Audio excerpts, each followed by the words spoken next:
Madison Middleton, conhecida como Mad, morava com sua mãe Laura e o pai Michael no complexo de apartamentos Tannery Arts Center, um local único que oferecia uma vida acessível para famílias e artistas. O complexo foi construído com o intuito de se tornar uma pequena comunidade onde as pessoas pudessem criar arte e viver juntos. Todos no complexo eram muito próximos, criando e dividindo coisas. Nos fins de tarde, todas as crianças se reuniam no pátio central do complexo para brincar. Mad era filha única e adorava coisas criativas. Esse foi um dos motivos dos pais morarem nesse complexo. Eles queriam estimular a criatividade dela.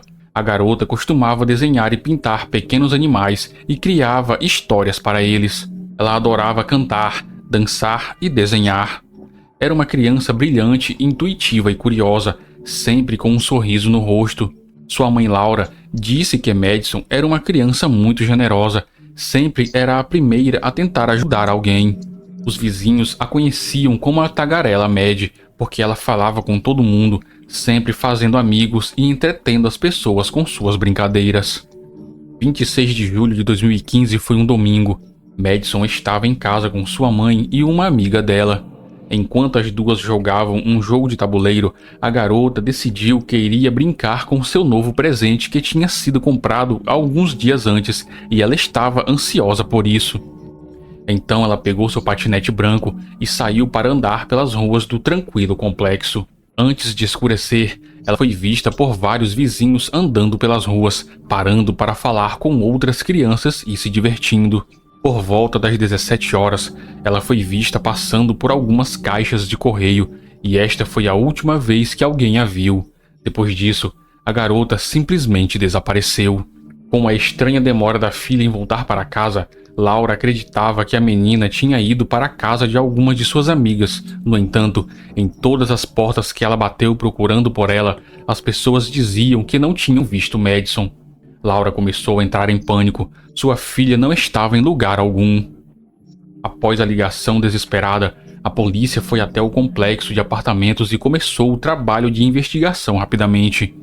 Os pais de Madison disseram às autoridades que a filha sempre foi instruída a não ir muito longe sozinha ou a falar com estranhos. Com base em todas as informações da família e de vizinhos, os policiais começaram a trabalhar além da hipótese de desaparecimento e emitiram um alerta Amber. Nos Estados Unidos, os alertas Amber com as características da criança desaparecida são distribuídos através das estações comerciais de rádio, internet, rádio por satélite, estações de TV aberta ou a cabo, pelo sistema de alertas de emergência e pela rádio de meteorologia. Também são enviados por e-mail, sinais eletrônicos de trânsito, outdoors comerciais eletrônicos e através de mensagens de texto. O sistema funciona em 30 países e foi implementado no Brasil em 30 de agosto de 2023, em uma parceria do Ministério da Justiça e Segurança Pública com a empresa Meta, dona do Facebook e Instagram. Diferente de como acontece em outros países, no Brasil, o alerta será emitido para os usuários das duas redes sociais, contendo informações a respeito da pessoa desaparecida e uma foto. A fonte onde pesquisei diz que no momento essa ferramenta está disponível no Ceará, em Minas Gerais e no Distrito Federal. Mas ela será ampliada para outros estados brasileiros, como Amapá, Bahia, Goiás, Paraíba, Paraná, Pernambuco, Rio Grande do Norte, Roraima e São Paulo. Mesmo ainda sendo uma ferramenta sem tantos recursos como em outros países, o sistema já ajudou a polícia brasileira a localizar um bebê de 2 meses sequestrado no centro de Fortaleza em 25 de fevereiro de 2024. O sistema foi colocado em prática pelo Laboratório de Crimes Cibernéticos da Polícia Civil do Ceará e usuários do Facebook e Instagram, em um raio de 160 quilômetros do local do desaparecimento, receberam um alerta com a imagem da criança raptada. Ao verem as imagens, uma denúncia foi feita no dia 27. A polícia foi até o local, encontraram a criança e prenderam uma mulher. Voltando ao caso, junto com a polícia de Santa Cruz, várias emissoras de TV chegaram ao complexo e cobriram o desaparecimento. Laura contou ao repórter de uma TV local que Madison saiu para andar em seu patinete, usando um vestido roxo e um capacete de bicicleta preto. Ela disse que a filha estava andando por aí, se divertindo como sempre fazia. Ela também contou sobre as buscas, como ela e os vizinhos passaram a noite toda procurando e como achava aquilo muito estranho. Laura disse que Madison era uma garota obediente que nunca tinha saído do complexo por conta própria e nunca a viu conversando com ninguém suspeito. Ela concluiu dizendo que estava desolada e que ninguém deveria passar por aquele tipo de situação. Uma extensa busca por Madison estava em andamento. O Departamento de Polícia de Santa Cruz e a equipe de resgate, com uma unidade canina, estavam envolvidos no trabalho, mas logo começou a escurecer e eles não encontraram nada. Às 11 horas do dia seguinte, 50 agentes do FBI se juntaram ao caso. A equipe bateu de porta em porta na área do complexo e pediam aos moradores para verificar suas garagens, lixeiras, jardins e galpões. O complexo foi minuciosamente revistado na procura de pistas sobre a garota e, como nada foi encontrado, as buscas começaram a se espalhar pelas áreas ao redor. A mídia local noticiava sobre o caso sem parar, atualizando a comunidade sobre as últimas notícias e acompanhando os trabalhos de buscas. O telejornal daquela noite falou sobre a equipe do FBI e a expansão da área de buscas. Um dos moradores deu uma entrevista e comentou sobre a ajuda dos vizinhos no complexo e que todos estavam dando o seu melhor para encontrar a garota. Uma mãe da vizinhança do complexo, que levava seus filhos para aulas de dança no local, falou o quanto sentia muito pela família e que torcia para que a garota fosse encontrada logo. Essa vizinha falou sobre a noite vasculhando as áreas ao redor do complexo, verificando tendas de sem-teto, becos e locais onde a garota poderia estar escondida, mas não encontraram nada que ajudasse a localizá-la. A porta-voz da polícia de Santa Cruz, Joyce Blaschke, fez uma coletiva de imprensa e disse que a polícia não tinha evidências de sequestro e que eles estavam trabalhando no caso inicialmente como se fosse um desaparecimento, mas não estavam descartando nada. Centenas de voluntários se juntaram à polícia para ajudar. Mais de 1000 denúncias já tinham sido feitas e isso sinalizava o quanto o caso repercutiu em tão pouco tempo e o quanto as pessoas tentavam ajudar. Quando o desaparecimento se aproximava de completar 24 horas, as autoridades decidiram reorientar as buscas para dentro do complexo.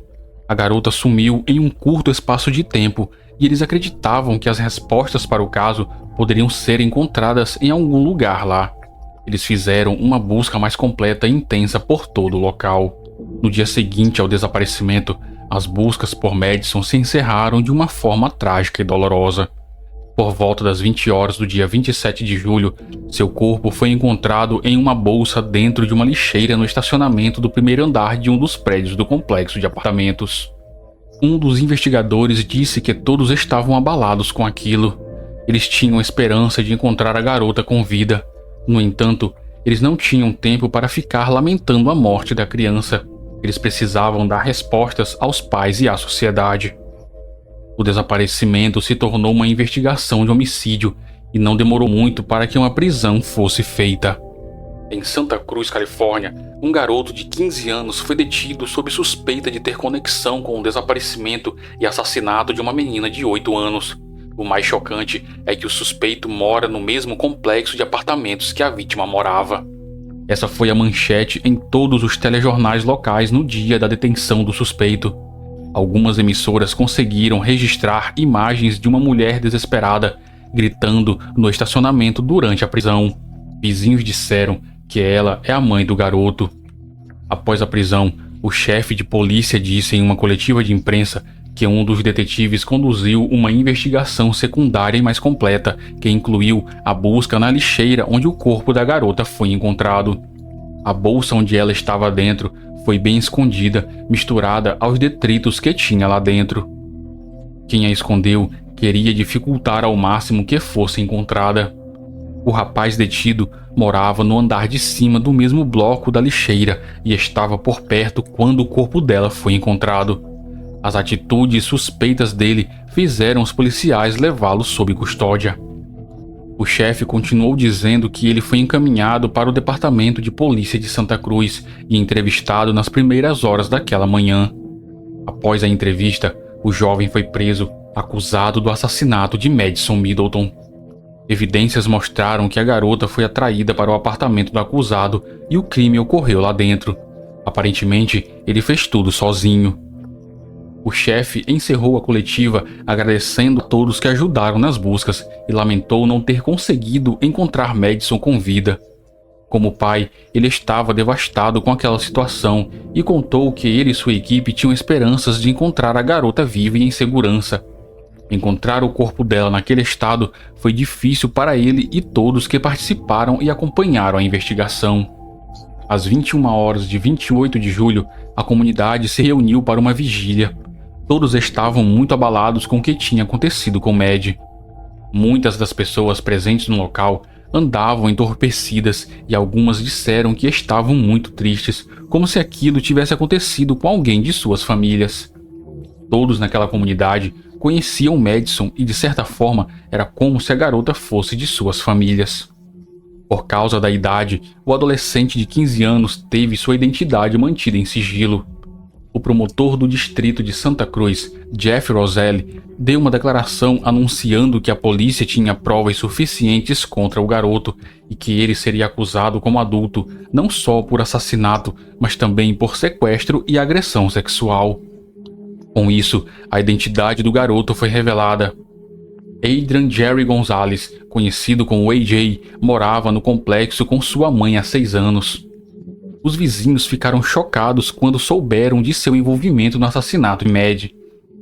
Todos falavam muito bem do garoto, disseram que ele era muito educado, simpático, que gostava de passar um tempo ensinando as crianças a jogar ioiô e tocar piano. AJ chegou a trabalhar como conselheiro infantil em um projeto da comunidade. Todos confiavam nele e acreditavam que tudo era algum tipo de mal-entendido. Aquilo poderia ter sido um acidente e AJ entrou em pânico e tentou encobrir por medo. Se vocês perguntassem o que achamos desse cara, todos nós diríamos que o amamos. Ele é um garoto excelente, disse um dos vizinhos. Porém, aprofundando um pouco sobre a vida de Adrian, os policiais encontraram algumas coisas estranhas.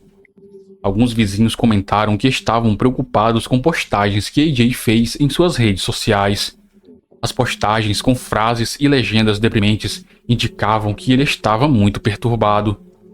Também foi dito que anos antes ele havia abusado de seu cachorro. Um de seus vizinhos o incentivou a procurar por ajuda quando ele começou a ameaçar tirar a própria vida pulando de algum dos prédios. Durante as buscas por Madison, Adrian se envolveu nas equipes e na investigação.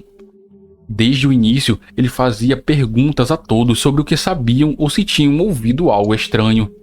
No segundo dia de buscas, quando os policiais decidiram fazer o pente fino dentro do complexo, Adrian observava atentamente quando as lixeiras foram revistadas. No mesmo instante que o corpo da garota foi encontrado, ele começou a correr, mesmo sem ter visto o que tinham encontrado na lixeira. No mesmo dia, ele foi levado para ser interrogado e os agentes perceberam que algo estava errado. Aquele garoto estava escondendo alguma coisa. Detalhes do interrogatório e evidências encontradas no apartamento da mãe de Adrian não foram divulgados.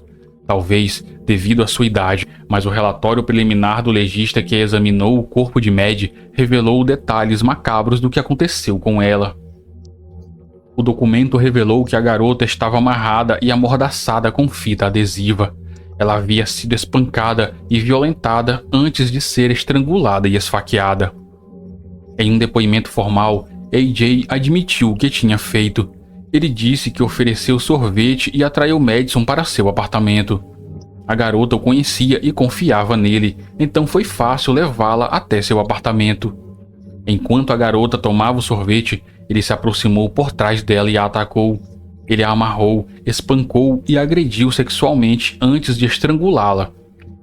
Acreditando que a garota estava morta, Adrian a colocou dentro de uma bolsa, mas Madison ainda estava viva. Foi então que ele a esfaqueou no pescoço. O relatório do legista concluiu que a garota morreu por asfixia devido à sua posição dentro da bolsa, revelando que Madison ainda estava viva quando foi jogada na lata de lixo. Durante os 3 anos seguintes, uma longa e complexa batalha judicial se arrastou pelos tribunais da Califórnia e dividiu a opinião pública sobre como o caso deveria ser julgado. O promotor Jeff estava decidido a levar Adrian para um julgamento como adulto, enfrentando uma possível condenação à prisão perpétua. Ele acreditava que essa era a única ação a ser tomada para um crime tão monstruoso como aquele e afirmou que AJ era um predador sexual sem lugar na sociedade. Um juiz concordou com o promotor e utilizou da Lei de Segurança Pública e Reabilitação, aprovada nas eleições gerais estaduais de 8 de novembro de 2016, que permitia que os juízes decidissem se o processo contra um adolescente, dependendo da gravidade do crime, deveria ser passado pelo sistema judicial adulto ao invés do sistema juvenil. Em uma audiência preliminar, Adrian se declarou inocente, apesar de suas admissões. A equipe de defesa tentou transferir o julgamento para uma infração juvenil e usaram o projeto de lei do Senado número 1391, aprovado em 2018, que proibia qualquer pessoa de 14 ou 15 anos de ser julgada como adulta. Eles também disseram que as razões por trás do crime vieram de uma vida familiar e doméstica conturbada, e isso tinha feito o adolescente ser socialmente estranho. Durante as buscas por Madison e depois da apreensão de Adrian, a polícia conversou com muitas pessoas que moravam no complexo e várias delas, que conheciam a família Gonzalez, descreveram que a situação familiar de Adrian não era perfeita, mas também não era caótica. A mãe do garoto, Reggie Gonzalez, se separou do pai dele quando o relacionamento se tornou violento e os filhos eram sua prioridade. Adrian cresceu cercado de amor e carinho em uma família que sempre fez o possível por seu bem-estar. No passado, Reggie lutou contra um vício em drogas e álcool, mas ela estava limpa há anos e batalhava todos os dias pelo bem-estar de seus filhos. A promotoria rebateu o argumento dizendo que muitas pessoas tiveram problemas familiares tão ou mais difíceis que os de Adrian e mesmo assim nunca assassinaram ninguém. Usar esse tipo de argumento não tinha fundamento e era um golpe baixo por parte da defesa. Foi criada uma petição para impedir que o projeto de lei do Senado número 1391 fosse aplicado ao caso.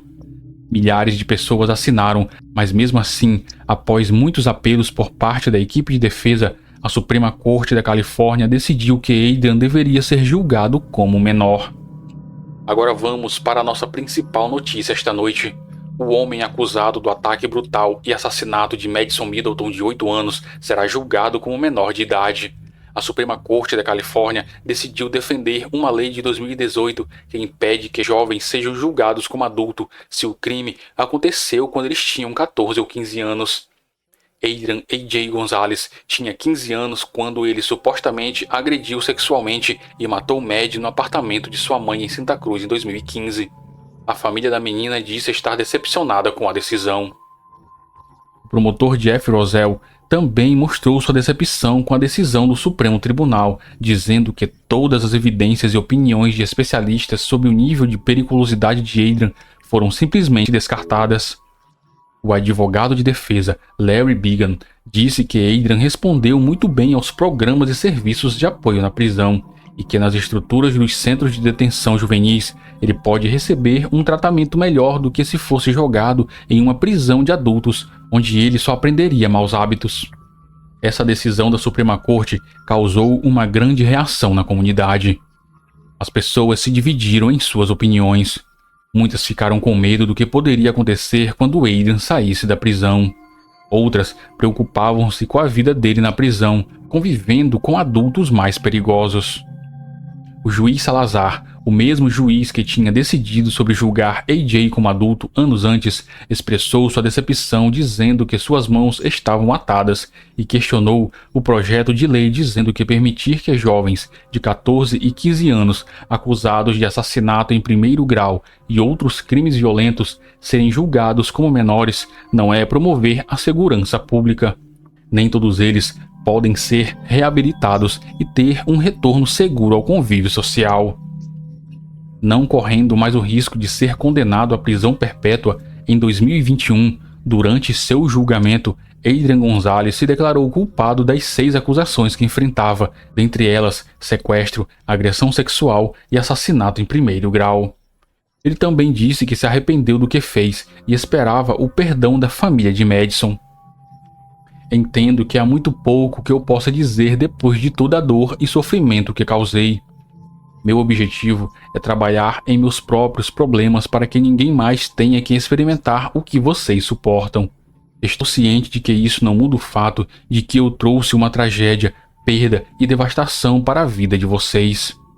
Tenho esperança de que quando reservar um tempo para me desculpar, vocês possam aceitar minhas desculpas pelas ações que cometi e o que elas trouxeram para vocês. O pai de Mad, Michael, disse em uma declaração que aceitou a perda de sua filha e perdoou AJ. Isso não torna nada mais fácil, apenas me permite paz. A alternativa poderia ser manter a escuridão, mas isso só consumiria minha alma. Me recuso a envenenar minha alma nesse tipo de existência e o perdão foi o único caminho. Acredito que Madison concordaria comigo. Laura relatou como a perda de sua filha a abalou. Depois do assassinato, ela sofreu de depressão, ansiedade e transtorno de estresse pós-traumático. Por causa disso, Laura não conseguiu mais trabalhar. O advogado de defesa de Adrian expressou seu alívio pelo fim de todo aquele processo que se arrastou por quase 5 anos e disse que a família de Madison não tinha mais que passar por tudo aquilo novamente. Se tivesse sido julgado como adulto, Adrian poderia ter sido condenado à prisão perpétua, mas o sistema judiciário para menores lhe concedeu uma sentença bem diferente. Adrian Gonzalez, protegido pelo projeto de lei do Senado número 1391, foi condenado a mais 4 anos de reclusão. Essa pena foi o máximo que o juiz Salazar pôde fazer. Adrian já estava preso desde 2018 e na época da condenação estava com 21 anos de idade. Pelo projeto de lei, ele só poderia ficar preso até os 25 anos, idade que fará em outubro de 2024. A promotoria solicitou uma prorrogação do tempo de prisão, mas acredita que o recurso não será atendido. O promotor Jeff disse que é provável que Adrian saia da prisão aos 25 anos e que isso é uma absoluta falta de justiça e ele ainda é um perigo para a comunidade. Em uma coletiva após a sentença, o promotor falou que o resultado deste tribunal mostra que reformas precisam ser feitas no sistema prisional juvenil. É necessária uma legislação mais forte para lidar com pessoas como Adrian, que passou por vários especialistas, alguns com mais de 30 anos de profissão, que disseram que nunca viram um jovem tão perturbado como ele. Eles concordaram que Adrian não é uma pessoa mentalmente saudável e não está preparado para voltar à sociedade aos 25 anos de idade. Adrian terá que se registrar como agressor sexual quando sair da prisão e pagar $22 mil de taxas. O avô de Madison, Dan, disse em uma declaração que a sentença dada ao assassino de sua neta ignora todas as evidências que mostram que ele é um perigo para a sociedade. Ele também disse que essa emenda na lei trará consequências terríveis para casos futuros. Laura Middleton estava arrasada com a decisão. Ela contou como estava assustada em pensar que alguém que fez aquela atrocidade com sua filha seria solto em tão pouco tempo. Ela criticou o projeto de lei e disse que aquilo afeta sua família e toda a comunidade. Qualquer pessoa que sofrer um crime hediondo pelas mãos de um menor não terá amparo. Ela disse que acredita na reforma judiciária e que o que aconteceu com sua filha não foi um roubo ou algo envolvendo drogas. Foi um assassinato a sangue frio cometido por um sociopata. Especialistas testemunharam que AJ é diferente de tudo que já viram antes e que ele é o próximo Ed Kemper, então todos nós deveríamos estar com medo. Após o crime, um vínculo improvável foi formado entre Laura e Reggie. Durante o processo nos tribunais, Reggie ficou arrasada pela dor que seu filho causou na família de Mad. Ela acompanhava o sofrimento de Laura e Michael pela perda de sua tão querida filha. Frequentemente, vizinhos a viam chorando no memorial que foi construído no complexo para homenagear Mad. Laura também a via lá, sentava ao seu lado, a abraçava e dizia que a culpa não era dela. Elas amavam seus filhos e as duas os perderam no mesmo dia. Aquela era a verdade delas, e ela, Laura, não a culpava pelo que tinha acontecido. O corpo da pequena Madison foi cremado e seu pai Michael carregava as cinzas dentro do carro para que pudesse ficar perto da filha. Infelizmente, alguém arrombou o veículo e roubou as cinzas da garota que nunca foram recuperadas. A comunidade de artistas onde Madison morava era tão unida que eles continuaram honrando sua memória através de trabalhos artísticos. A garota gostava muito de animais, principalmente de lobos, e uma escultura do animal foi feita em homenagem a ela em uma praia perto de sua casa. Um teatro na cidade colocou o nome de Madison em seu letreiro e várias pinturas da garota, feitas por artistas que moravam no complexo, foram espalhadas pelo local. Uma grande celebração à vida, feita em homenagem a Madison, foi realizada pelos moradores do complexo e vizinhos. Centenas de pessoas compareceram ao local, inclusive o prefeito da cidade na época, Don Lane. Na ocasião, ele falou sobre o ocorrido e declarou o 5 de outubro, dia do aniversário da garota, como Madison's Middleton Day. A família fundou um instituto em homenagem a Madison. O lema é: antes de sair, deixe alguém saber. O objetivo desse instituto é educar as crianças e pais sobre segurança e proteção contra agressões. O complexo de apartamentos Tannery Art Center nunca mais foi o mesmo, e é provável que nunca mais seja o local tranquilo que os moradores sempre sonharam. Laura disse que sua filha era a luz e o amor de sua vida e trouxe muita alegria para ela e tantas outras pessoas. Madison estava crescendo e se tornando uma pessoa linda, brilhante, alegre, divertida e de coração generoso. A filha foi a melhor coisa que aconteceu em sua vida e ela sente muito a sua falta.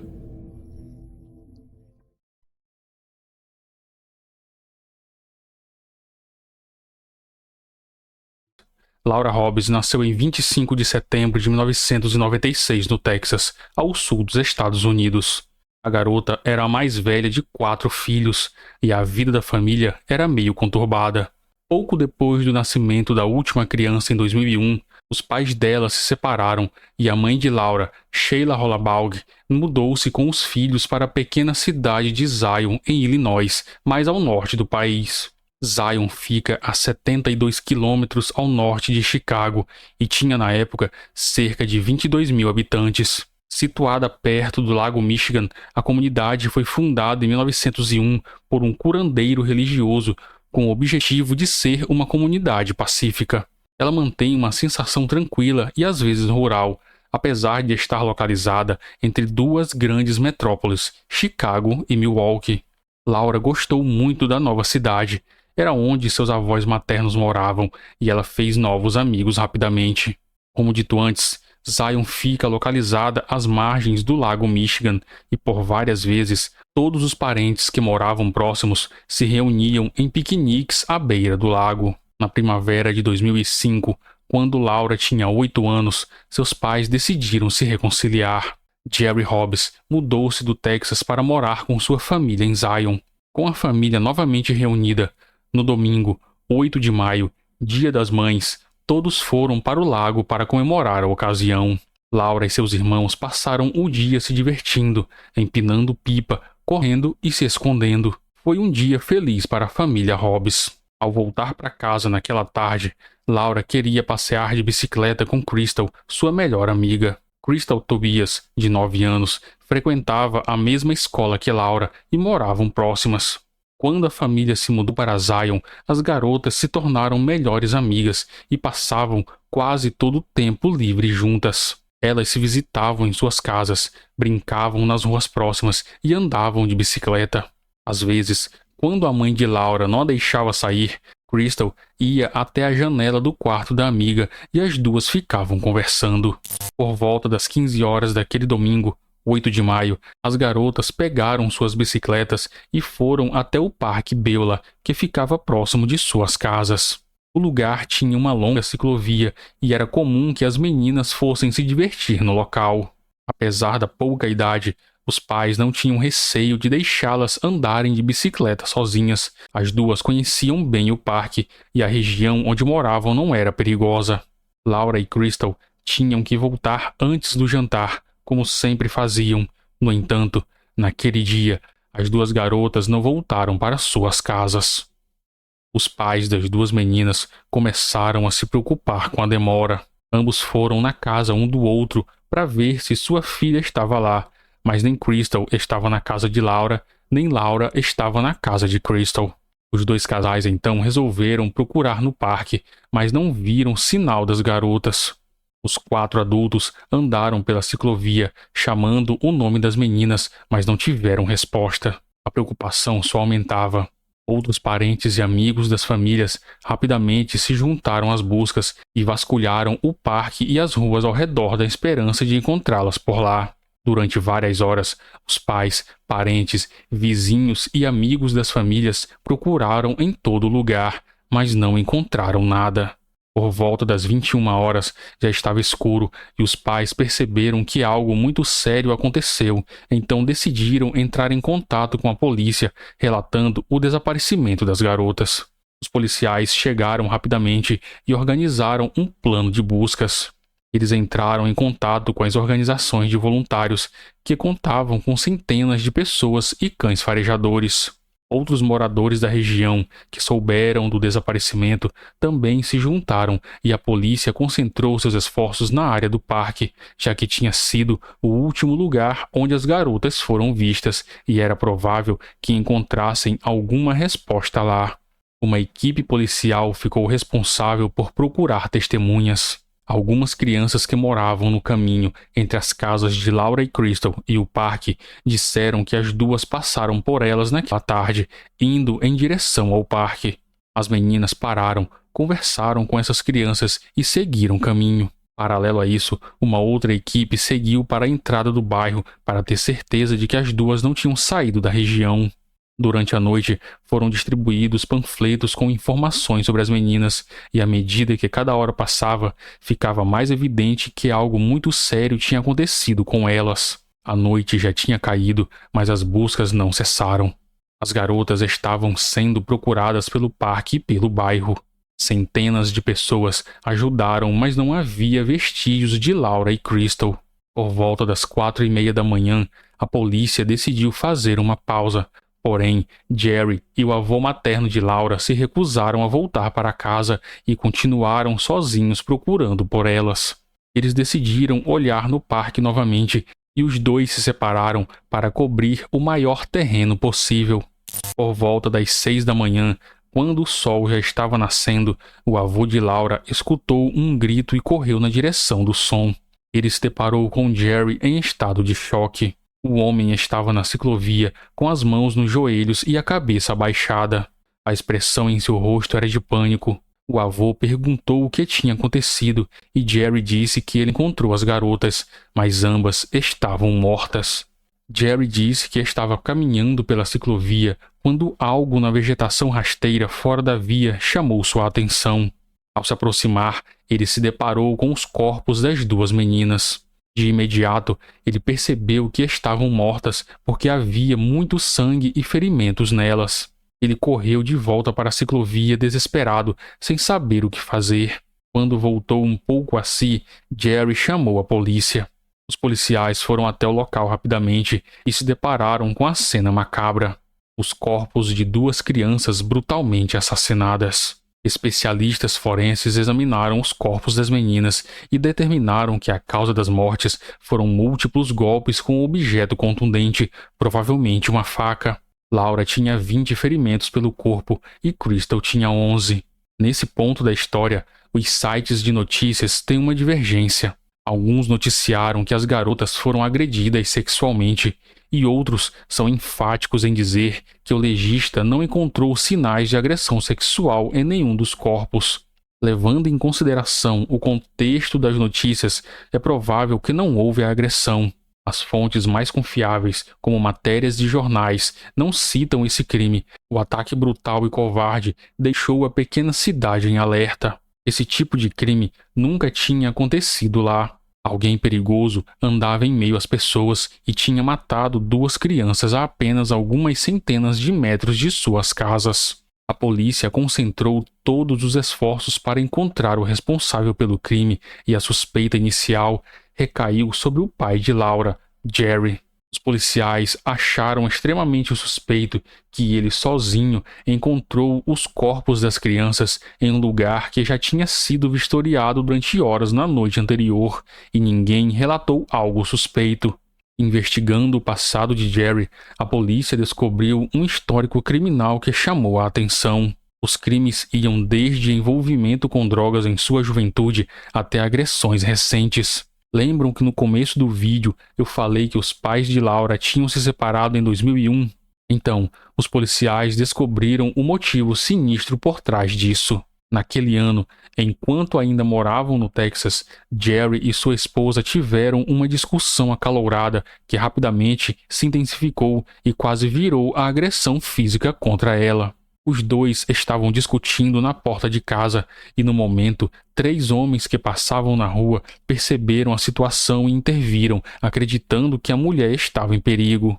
Jerry não gostou nem um pouco da atitude deles, correu para dentro de casa, pegou uma motosserra e começou a perseguir os homens com o equipamento ligado. Os 3 conseguiram dominar Jerry e o seguraram até a chegada da polícia. Ele enfrentou várias acusações e 1 ano depois foi condenado a 10 anos de liberdade condicional. Foi durante esse período que Sheila se mudou com os filhos para Zion. Como parte de sua condenação, Jerry era obrigado a fazer visitas regulares ao seu agente da condicional. Ele faltou em uma dessas visitas, teve sua liberdade condicional revogada e foi condenado a 18 meses de prisão em regime fechado. Ele foi colocado em liberdade poucas semanas antes do assassinato das meninas. Jerry entrou em contato com Sheila, os dois se reconciliaram e ele foi morar com a família em Zion.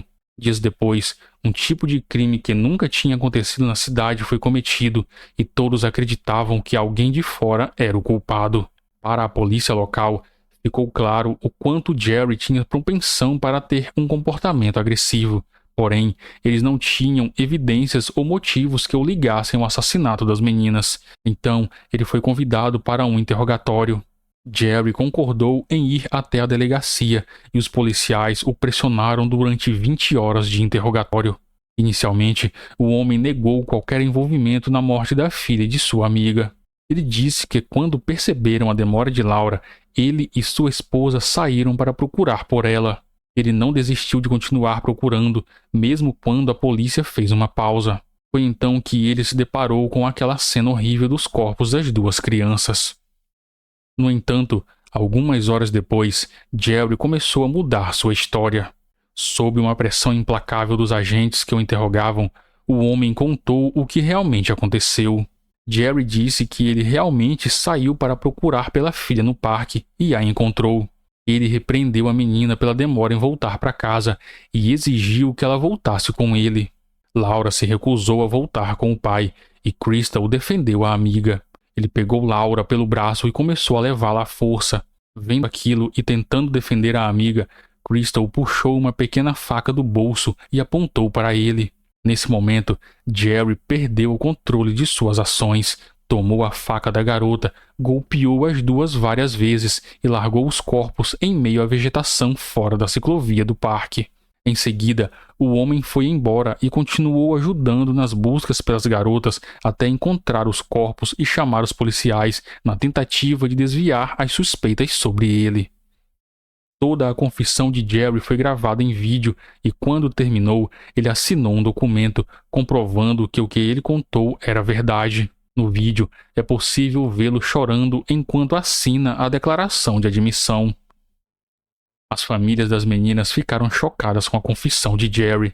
Ninguém imaginava que o pai de Laura era o assassino. Arrasada com toda essa situação, a mãe da menina disse à polícia que sempre soube desse lado violento de seu marido, mas nunca imaginou que ele seria capaz de cometer tamanha atrocidade, ainda mais contra 2 crianças e contra a própria filha. Ela deixou a entender que não acreditava que Jerry era o culpado. Na verdade, apesar da confissão, toda a família se recusou a acreditar que ele tinha feito aquilo e acharam tudo muito estranho. Jerry ficou preso e aguardava seu julgamento em uma cela na prisão. O promotor local, Michael Waller, disse que faria de tudo para que ele fosse condenado à pena de morte. Nos meses seguintes, durante a preparação do julgamento, algumas pistas começaram a levar o caso para outros rumos. Tudo começou quando Jerry disse ao seu advogado de defesa, Kate Grant, nomeado pelo Estado, que não tinha envolvimento com a morte das meninas. Ele confessou sob imensa pressão dos detetives em um interrogatório de mais de 20 horas. Ele também alegou que foi ameaçado e sofreu abusos físicos e psicológicos. Jerry contou que não dormia há mais de 2 dias e estava extremamente perturbado depois que encontrou o corpo de sua filha em meio a uma poça de sangue. Ele não conseguia lidar com a dor de perder Laura. Aproveitando dessa fragilidade, os policiais começaram a pressioná-lo para que confessasse logo os crimes. Se ele fizesse isso, seria libertado e poderia descansar um pouco. Os detetives elaboraram uma narrativa para o crime e deram a ele um papel. Diante de uma câmera, Jerry leu o que estava escrito e depois assinou como se fosse sua confissão. Era possível que tudo isso fosse uma mentira dele para escapar da pena de morte, mas também poderia ser verdade, e o advogado resolveu solicitar uma revisão do caso. A solicitação foi rapidamente negada. A promotoria argumentou que a confissão de Jerry foi voluntária e estava tudo registrado em vídeo para comprovar.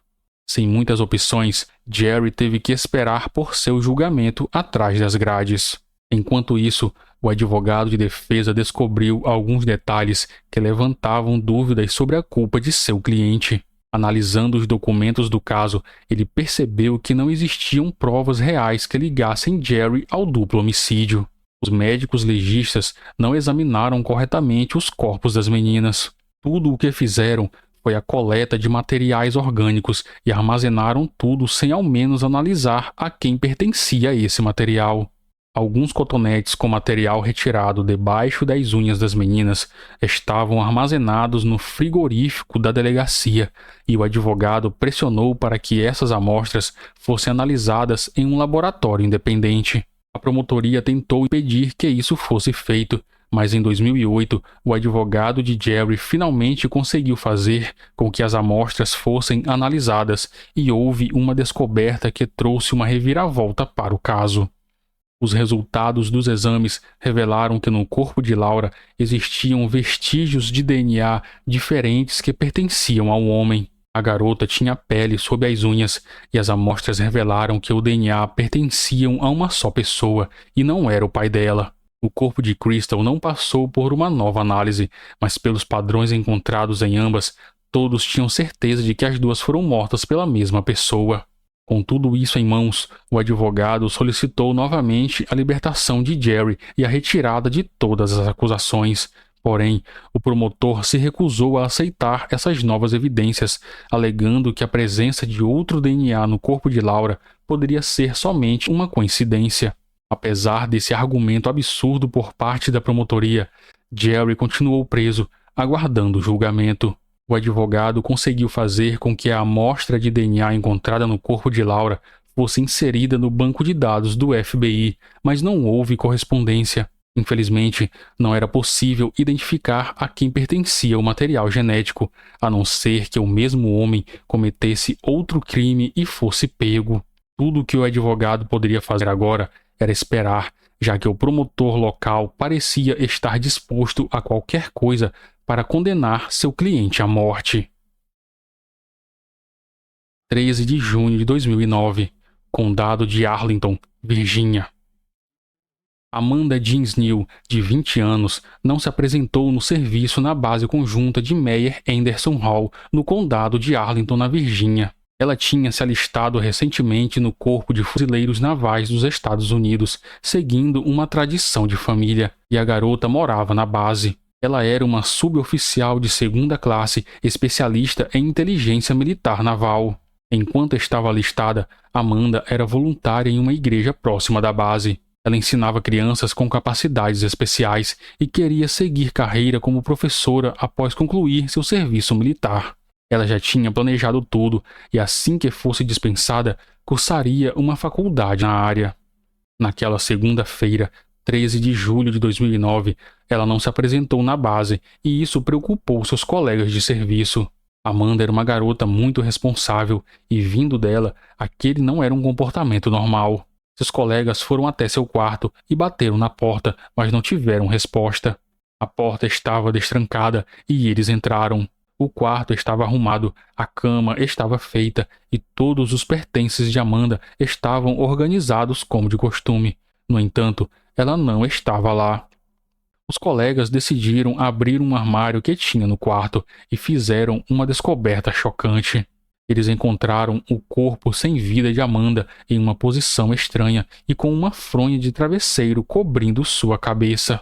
A princípio, os médicos legistas não conseguiram determinar a causa da morte, mas um tempo depois concluíram que ela morreu sufocada um dia antes de ser encontrada.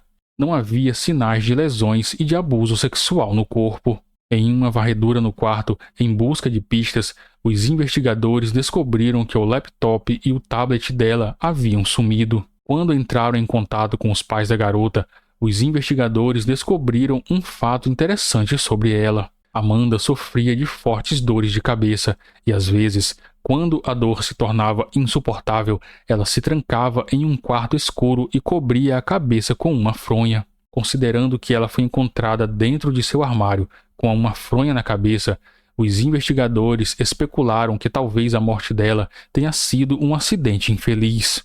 Esse poderia ter sido o desfecho do caso, mas enquanto analisavam o quarto dela na base, foram encontrados vestígios de pegadas de um tênis masculino. As análises feitas não foram suficientes para determinar a quem pertenciam aquelas pegadas. A investigação continuou em aberto e os investigadores continuaram à procura de um potencial assassino.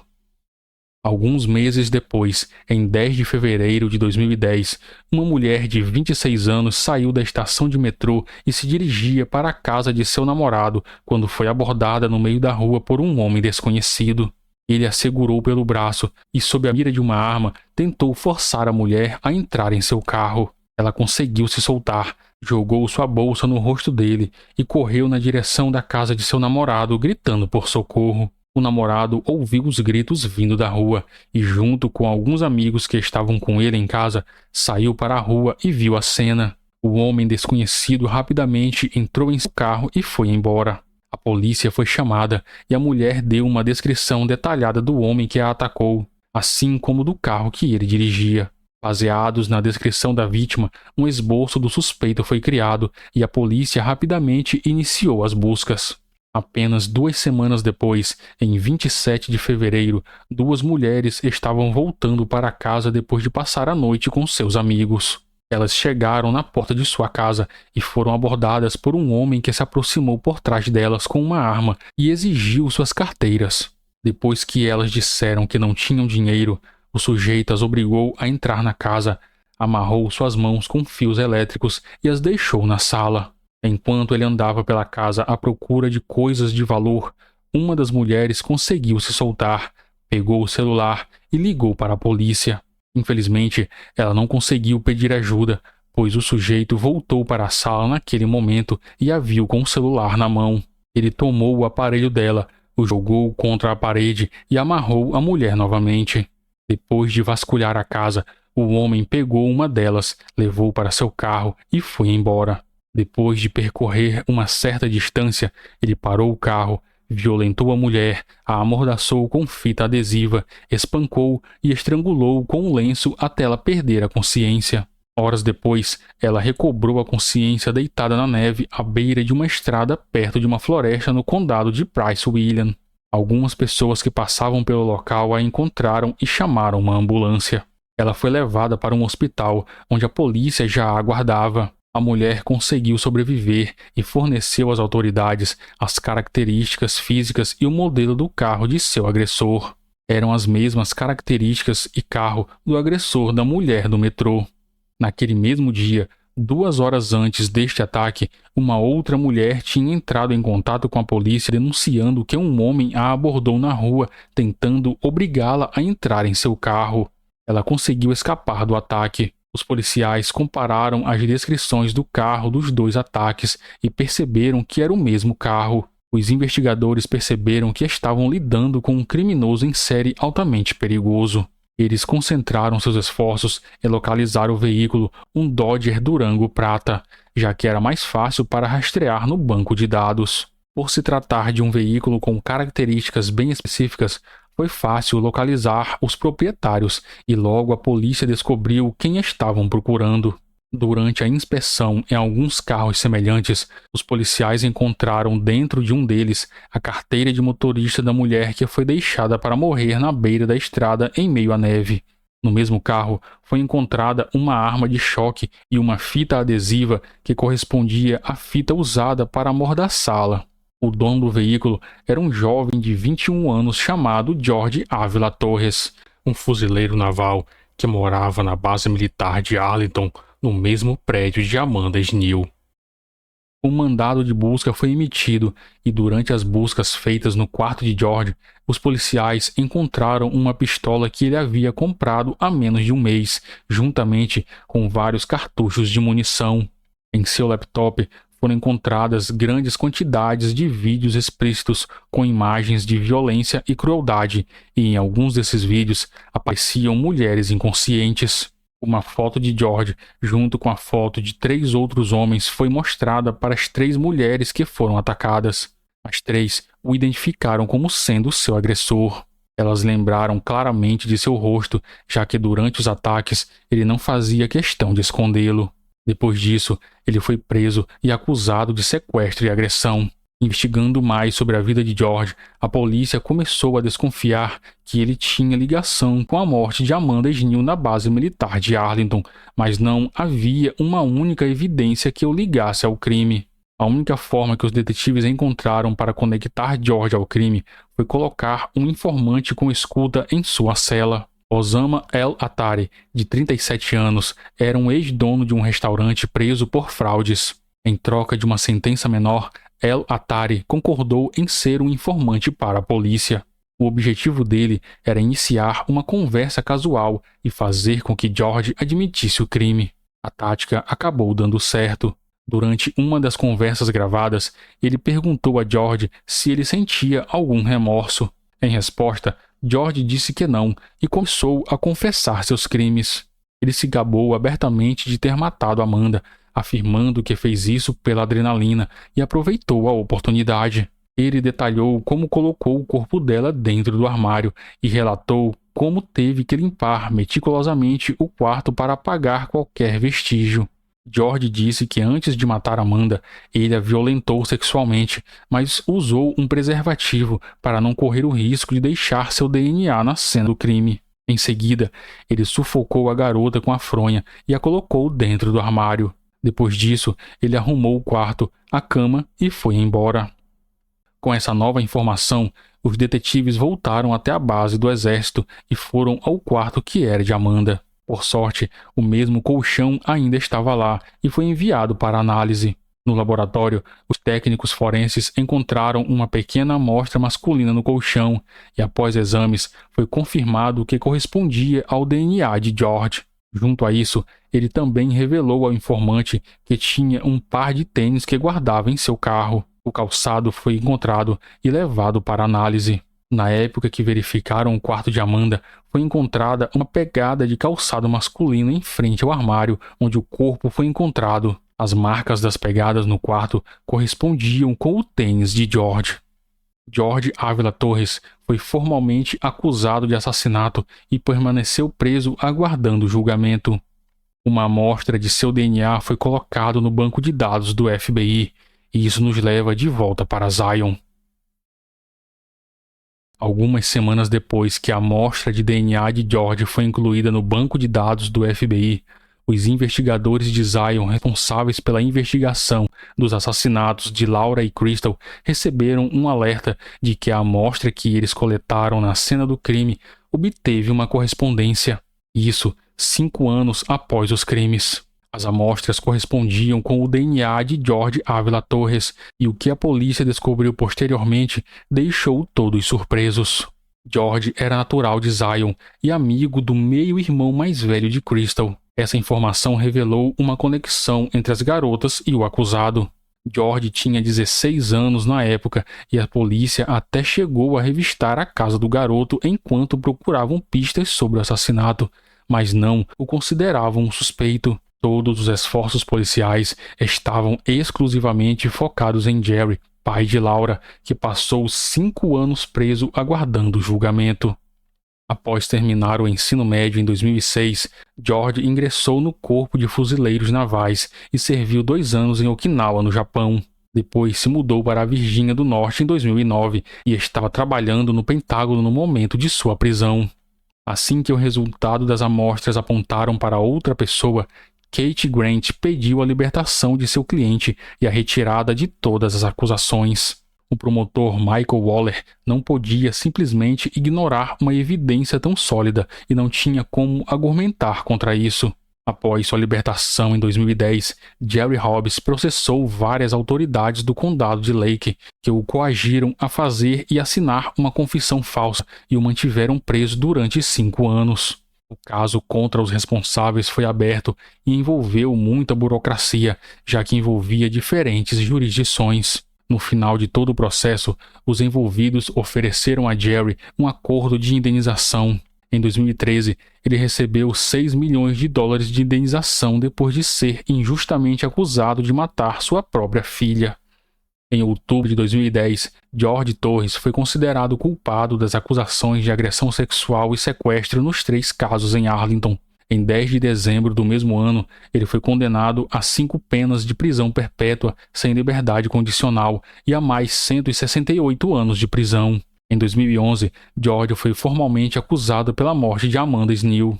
O caso estava nas mãos de autoridades federais, já que o crime tinha sido cometido em uma base militar. Em 24 de abril de 2014, um júri federal condenou George à morte pelo assassinato da suboficial. A decisão foi tomada com base na confissão que ele fez ao informante da polícia na prisão, pelo testemunho de El Attari e pelas evidências encontradas na cena do crime. Em maio daquele ano, um juiz federal confirmou oficialmente a decisão do júri. Após os julgamentos dos crimes cometidos no condado de Arlington, George foi extraditado para Lake County e mantido na prisão do condado, aguardando o julgamento pelos assassinatos de Laura Hobbs e Crystal Tobias. O julgamento teve início ainda em 2014. O advogado de defesa Jed Stone tentou descartar as evidências de DNA, argumentando que o material coletado era pouco e o resultado duvidoso. A decisão do destino de George só saiu 4 anos depois do início do julgamento.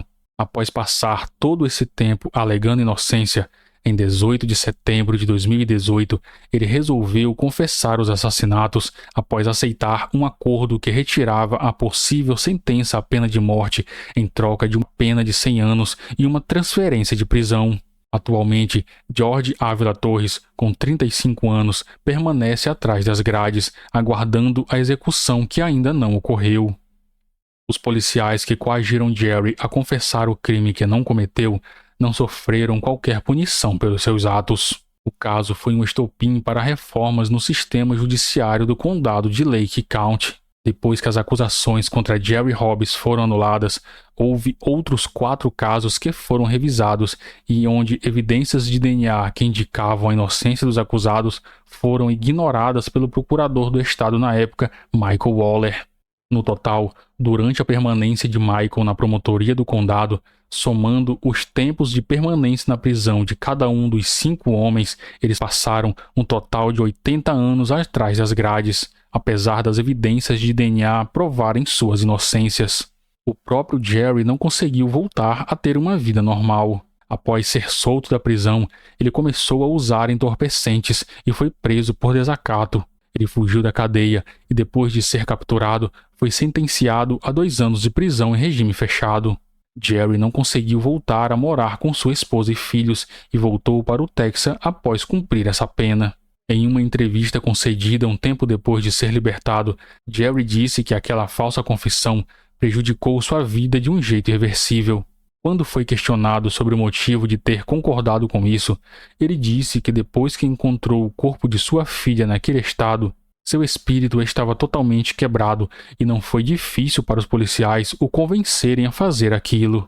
Eles se aproveitaram daquele momento em que sua alma estava dilacerada.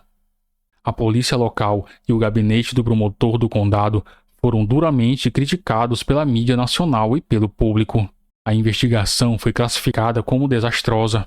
Eles se concentraram em um único suspeito, ignorando completamente várias evidências e deixaram de fazer uma investigação mais completa. Se tivessem seguido as pistas deixadas na cena do crime, poderiam ter capturado o criminoso muito antes, mas acabaram deixando livre um homem perigoso que acabou assassinando uma mulher e atacando outras 3.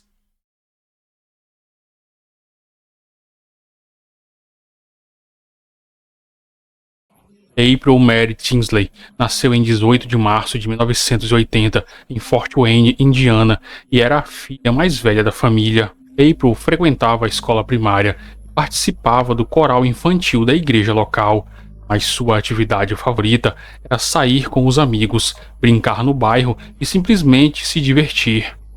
Sexta-feira, 1º de abril de 1988, quando a garota tinha 8 anos, ela voltou da escola mais cedo, animada para sair e brincar depois do almoço. Ela perguntou à mãe se podia ir para a casa de sua amiga, Nicole Cole, a apenas algumas centenas de metros de distância. Jeanette concordou e a deixou ir, como tinha feito muitas vezes antes. Nicole morava a uma curta caminhada de distância e o bairro era considerado seguro. Ela lembrou April para ligar para ela da casa dos Cole assim que chegasse lá e entregou a ela um guarda-chuva. Eram quase 3 da tarde, o tempo estava fechando, logo a chuva cairia.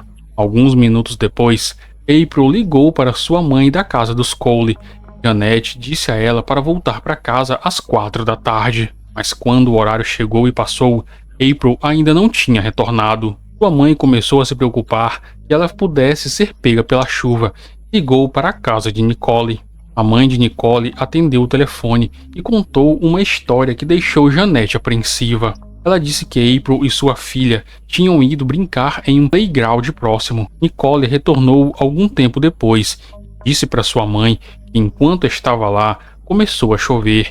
April percebeu que havia deixado seu guarda-chuva na casa da amiga. April disse a Nicole que iria caminhar até sua casa, pegar o guarda-chuva e então ir para sua casa, como havia prometido à mãe. Nicole, por outro lado, decidiu ir para a casa de uma outra amiga e as meninas seguiram caminhos separados. No entanto, a mãe de Nicole disse que April nunca chegou até sua casa para pegar o guarda-chuva, mesmo que tivesse saído do playground quase 1 hora antes. Ao ouvir isso, imediatamente Jeanette começou a se preocupar. Ela disse ao marido que sua filha estava desaparecida e ambos saíram para procurá-la. Vários vizinhos se juntaram a eles ao saber do desaparecimento de April. Juntos, eles procuraram em todas as ruas que conectavam a casa de Nicole, o playground e sua casa, mas não encontraram nenhum vestígio da menina. Então os pais decidiram chamar a polícia. Policiais foram até sua casa, pegaram uma foto, obtiveram a descrição de April e começaram a busca.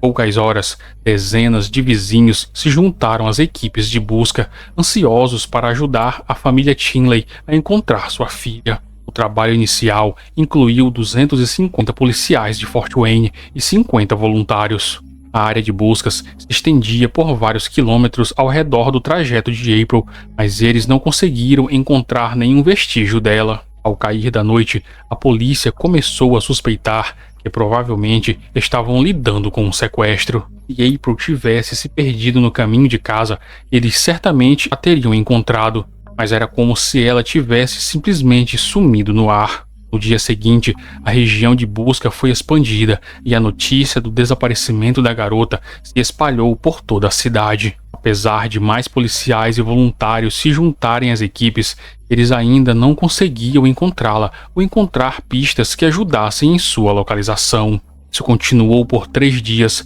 até que em 4 de abril, um homem ligou para a polícia e disse que estava correndo em uma estrada a cerca de 20 quilômetros da casa de April. Enquanto corria por alguns campos, ele notou algo estranho em uma vala. Ao se aproximar, ele percebeu que era um corpo humano. mais precisamente o corpo de uma criança. A polícia chegou ao local e descobriu que era April Tinsley. Estava totalmente vestida, exceto por um sapato. Policiais não encontraram nenhum sinal visível de trauma em seu corpo, mas tinham quase certeza de que ela havia sido assassinada. Eles especularam que um agressor desconhecido a matou em outro lugar, a levou até esse campo e deixou o seu corpo em uma vala. A polícia também encontrou um brinquedo sexual em uma sacola de compras por perto, mas não tinham certeza se ele estava relacionado ao caso. Mais tarde, eles encontraram o segundo sapato de April, que estava do outro lado da estrada, a algumas centenas de metros do seu corpo.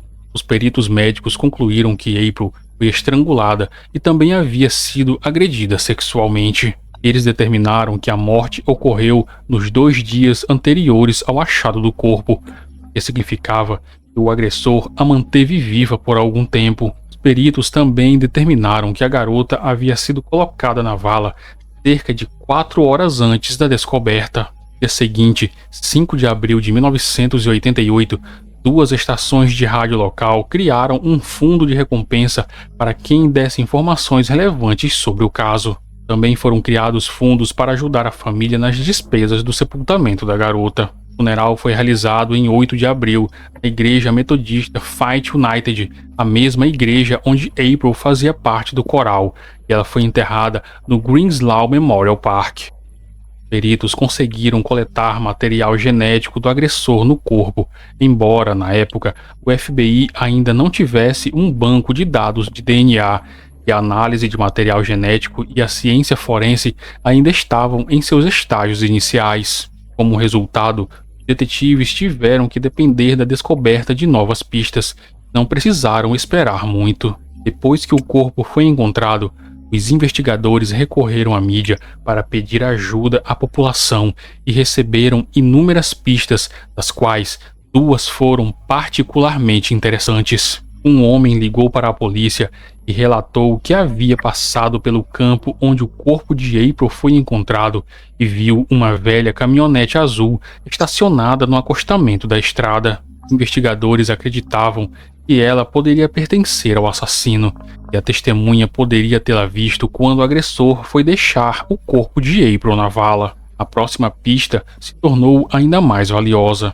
Uma mulher que morava no caminho entre o playground e a casa de Nicole relatou ter visto uma menina que se parecia com April no dia do desaparecimento. De acordo com a testemunha, enquanto a menina caminhava pela rua, uma velha caminhonete azul parou ao lado dela e alguns segundos depois seguiu viagem com a menina dentro da caminhonete. O carro obstruiu a visão da testemunha, então ela não conseguiu ver exatamente como a garota entrou no veículo. Sua pista se tornou o primeiro grande avanço para os investigadores. A mulher também forneceu uma descrição do motorista: um homem branco com cerca de 30 anos, com cabelo loiro ou ruivo. Com base nessas informações, a polícia criou um retrato falado do suspeito e o distribuiu à mídia, juntamente com a descrição de seu carro, na esperança de que alguém o reconhecesse.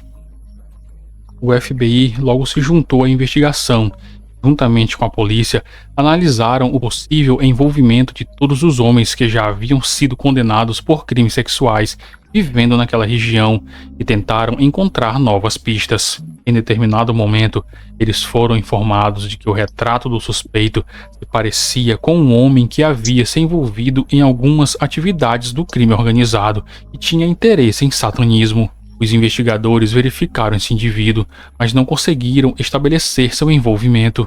No entanto, eles o prenderam por outra infração. A polícia continuou a dar andamento às pistas e investigar vários outros indivíduos, mas não conseguiu obter nenhum progresso significativo. Isso aconteceu por vários meses e, eventualmente, os detetives chegaram em um beco sem saída. 90 membros da comunidade de Fort Wayne formaram o grupo de voluntários April, Associate Parents Regional Independent League, também conhecido como Abduction Prevention Resources and Information League, em 20 de abril de 1988, para ajudar a polícia a resolver casos envolvendo crianças desaparecidas. Vale mencionar que durante a busca pelo assassino, a polícia descobriu vários outros crimes contra crianças e prendeu os autores. mas o responsável pelo assassinato de April Tinsley permaneceu desconhecido. Nos anos seguintes, não houve grandes avanços no caso, mas em maio de 1990, tudo mudou repentinamente. Um adolescente que vivia a 16 quilômetros de onde o corpo de April foi encontrado descobriu uma mensagem em seu celeiro. Ela foi escrita do ponto de vista do agressor, no qual ele confessava o assassinato de April e insinuava que mais assassinatos estavam por vir. A mensagem também perguntou se a polícia havia encontrado o segundo sapato da vítima. Isso levou os detetives a acreditar imediatamente que o autor era de fato o assassino de April, e não alguém que estava apenas brincando. Na época, informações sobre o sapato da vítima ter sido encontrado a várias centenas de metros de seu corpo nunca foram divulgadas pela mídia, então apenas o assassino poderia saber disso.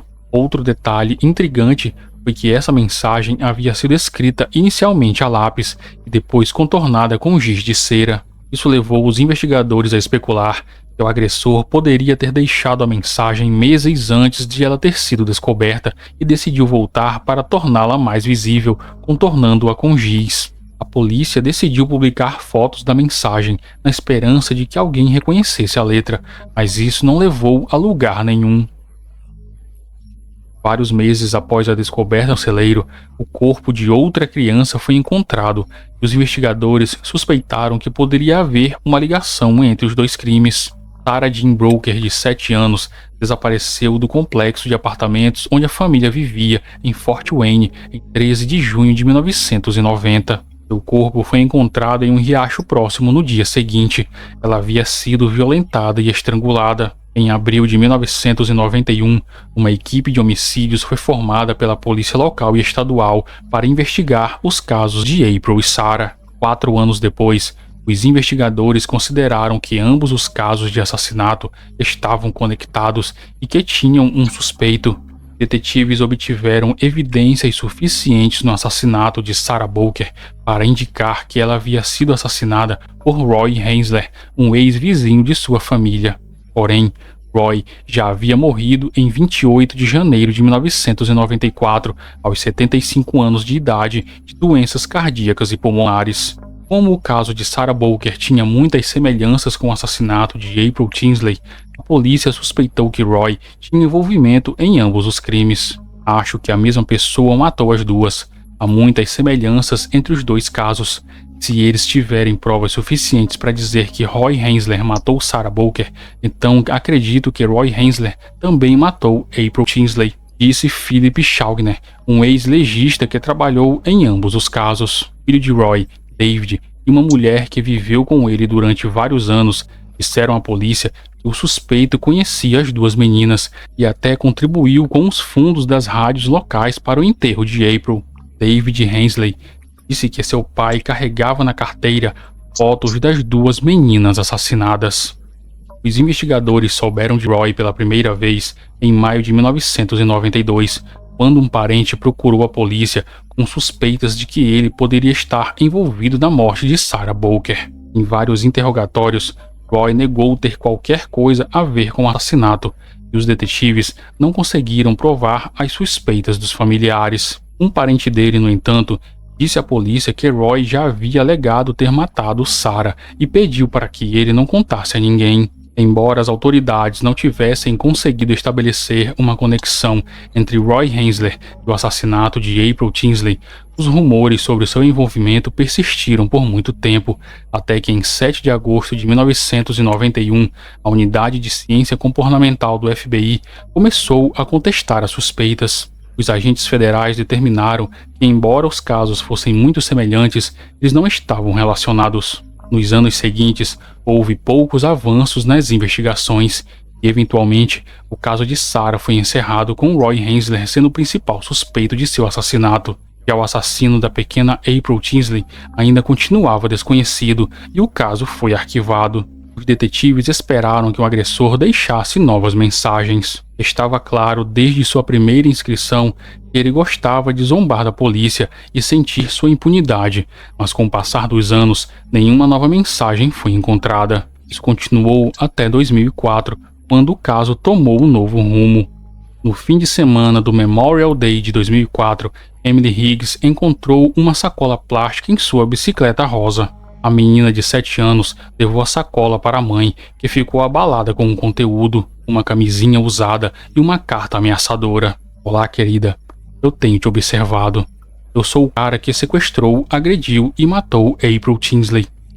Eu tenho um presente para você. Você será a minha próxima vítima se você não denunciar isso à polícia e eu não vir este bilhete nas notícias locais de amanhã. Destruirei sua casa, matando todos, exceto você. Você será minha. O lugar onde moravam ficava a 25 quilômetros ao norte de Fort Wayne, mas a família Higgs rapidamente lembrou do sequestro de April Tinsley vários anos antes e notificou as autoridades, que perceberam que a caligrafia do bilhete era a mesma rabiscada no celeiro. A polícia não tinha dúvidas de que o autor daquele bilhete era de fato o assassino de April. O preservativo usado que foi encontrado dentro da sacola foi enviado ao laboratório. Em 2004, a análise de DNA estava sendo usada ativamente e os peritos já tinham extraído um perfil genético do sêmen encontrado no corpo da vítima. Agora, a análise mostrou que a amostra biológica do preservativo pertencia à mesma pessoa, mas ele não estava no banco de dados do FBI. A polícia reabriu o caso de April e logo recebeu uma denúncia de um terceiro bilhete. Outra menina encontrou um saco plástico com um pedaço de papel contendo uma mensagem semelhante. O agressor havia escrito que ele havia matado April Tinsley e ameaçou matar essa menina também. Dentro do saco também havia um preservativo usado contendo o DNA do mesmo homem. No mês seguinte, a polícia recebeu mais 2 ligações sobre outros bilhetes semelhantes encontrados por outras meninas. Desta vez, o agressor havia anexado fotos polaroides de seus órgãos genitais. A polícia tentou encontrar alguma pista nessas fotos que pudessem ajudar a identificar o agressor, mas tudo o que notaram foi um lençol verde estampado ao fundo que estava na cama do assassino. Eles tentaram localizar lojas que vendiam lençóis semelhantes, mas isso não levou a lugar nenhum. Em apenas alguns meses, o agressor deixou um total de 4 bilhetes e depois ficou em silêncio por anos. Em 2009, o FBI divulgou um perfil do assassino, descrevendo-o como um criminoso sexual infantil com desejo persistente e de longo prazo por crianças. O perfil descrevia o assassino como um homem branco, na época entre 40 e 50 anos, vivendo ou trabalhando no nordeste de Fort Wayne, condado de Allen, com uma renda abaixo da média. Esse caso continuou sendo uma das principais prioridades por vários motivos. O primeiro e mais importante, as autoridades queriam fazer justiça e punir a pessoa que havia matado April. Segundo, o agressor zombava abertamente da polícia com suas mensagens, aparentemente acreditando que nunca seria pego. E terceiro, ele estava ameaçando outras meninas e precisava ser detido rapidamente antes que cometesse outro assassinato. O sujeito estava tão confiante que deixou seu DNA para os detetives, e agora eles tinham inúmeras amostras biológicas, mas ao longo de todos esses anos, o assassino de April nunca foi encontrado no banco de dados do FBI, o que significa que ele não havia sido preso por crimes graves e continuava a viver livremente. Em 2012, o caso de April foi apresentado em um programa de televisão popular sobre crimes não resolvidos, levando a uma nova onda de pistas, mas todas elas levaram a becos sem saída. Em 2015, detetives reabriram a investigação novamente e entraram em contato com a Parabon Nanolabs, uma empresa com sede na Virgínia que recentemente havia começado a fornecer às agências federais um serviço inovador. Peritos criavam retratos de pessoas com base em suas amostras de DNA. Essa nova abordagem já havia ajudado a resolver vários casos, e os investigadores do caso de April resolveram apostar nessa nova ferramenta.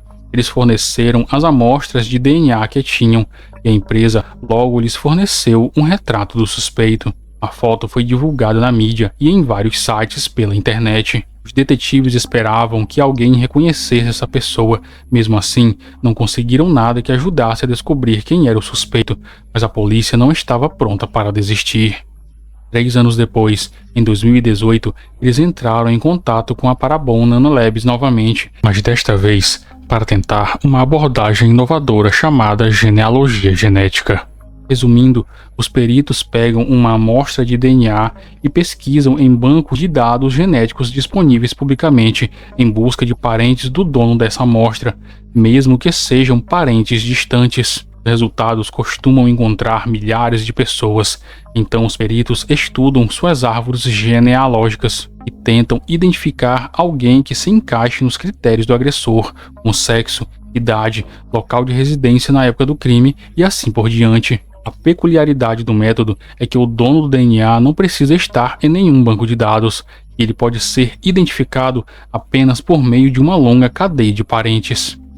Detetives que trabalhavam no caso de April enviaram novamente a amostra de DNA do assassino para a empresa e esperaram. O processo de rastrear parentes e estudar suas árvores genealógicas levou muitos meses, pois os peritos tiveram que vasculhar quantidades imensas de dados. Um tempo depois, peritos do laboratório da empresa informaram aos detetives que haviam rastreado a linhagem de DNA até 2 irmãos que viviam em Fort Wayne. Agora, a polícia precisava determinar se um dos 2 irmãos era o assassino.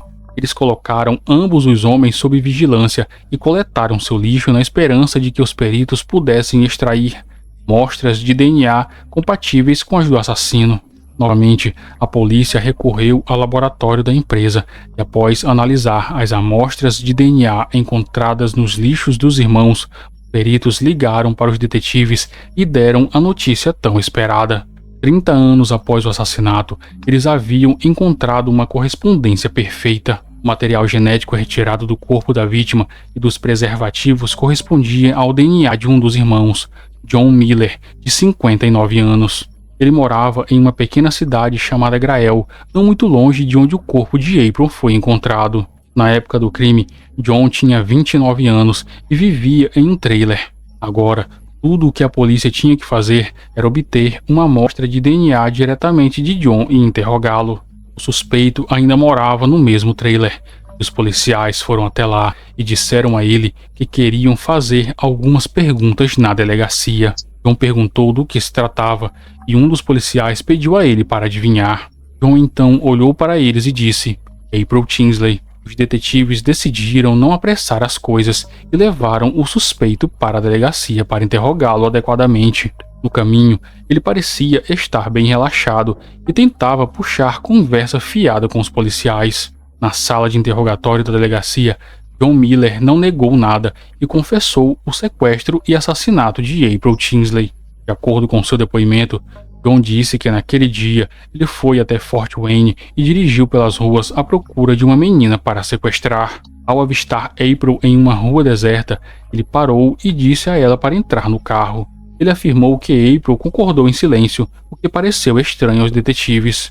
No entanto, a testemunha não havia ouvido nenhum grito ou visto algum sinal de luta, então a polícia não descartou a possibilidade de que o agressor, de alguma forma, a convenceu a entrar no carro voluntariamente. Ele então levou a garota para seu trailer, a agrediu sexualmente e depois a matou. À noite, ele carregou o corpo em sua caminhonete, dirigiu até aqueles campos e a jogou em uma vala. Ele também admitiu que o brinquedo sexual adulto encontrado na cena pertencia a ele. As autoridades o acusaram de sequestro, confinamento, abuso sexual infantil e assassinato.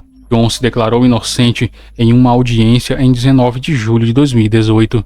Em 7 de dezembro do mesmo ano, ele mudou sua declaração para culpado após receber uma oferta de acordo onde o promotor, que inicialmente pedia a pena de morte, concordou em pedir uma sentença de prisão caso ele admitisse a culpa. O advogado de defesa argumentou com seu cliente que, considerando que a espera por execuções geralmente dura décadas, esse acordo era bastante relevante. De qualquer forma, John passaria muitos anos na prisão, e não era certo se a decisão de executar a pena de morte seria tomada antes de sua morte natural, já que ele tinha mais de 60 anos quando foi a julgamento.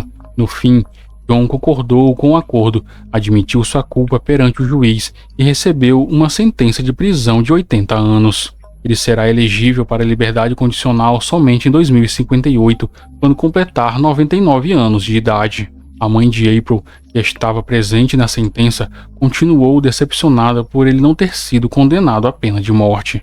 No entanto, considerando sua idade, é improvável que ele seja libertado. O pai de April não pôde comparecer ao julgamento por problemas de saúde, mas ainda assim agradeceu aos investigadores pelo trabalho deles, por finalmente terem encontrado o assassino de sua filha. Em maio de 2019, 9 investigadores que trabalharam no caso receberam o prêmio da Associação Nacional de Organizações Policiais. Esse prêmio foi um reconhecimento aos esforços incansáveis e colaborativos realizados ao longo de 30 anos para ver o assassino de April levado à justiça. Esses investigadores eram da Polícia do Estado de Indiana, do FBI, do Departamento do Xerife do Condado de Allen e do Departamento de Polícia de Fort Wayne.